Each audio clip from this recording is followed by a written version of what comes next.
Setelah diterpa berbagai isu kudeta, sekarang Xi Jinping justru berpeluang besar ditetapkan kembali menjadi Presiden Cina untuk 5 tahun ke depan.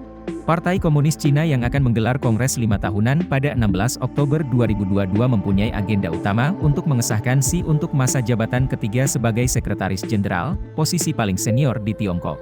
Biasanya posisi tertinggi Cina ini hanya bisa dijabat 2 periode, namun Xi dengan kekuatannya mengubah ketentuan dan akan menjadi pemimpin 3 periode. Lalu bagaimana dampaknya terhadap perekonomian di negeri tirai bambu itu? Chang Su dan Eric Su, analis Bloomberg Economics, membuat 4 skenario ekonomi Cina dalam beberapa dekade ke depan. Tapi dari model itu diproyeksikan rata-rata pertumbuhan ekonomi hanya 4,6%, tidak bisa mencapai di atas 5% seperti yang diproyeksikan sebelum pandemik. Penyebab utamanya, kebijakan Zero COVID-19 yang terlalu panjang dan menyusutnya tingkat investasi terutama di sektor properti.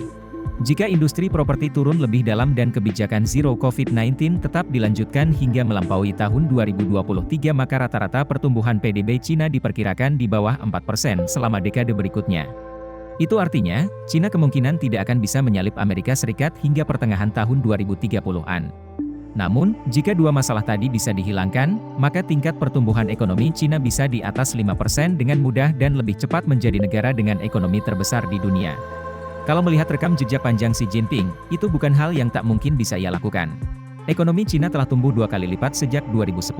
Sejak Xi menjabat sebagai presiden pada 2012, pendapatan per kapita Cina berhasil melampaui negara-negara berpenghasilan menengah dan mencapai status berpenghasilan tinggi berdasarkan definisi dari Bank Dunia. Namun, menurut Bloomberg, Xi perlu menjalankan banyak reformasi.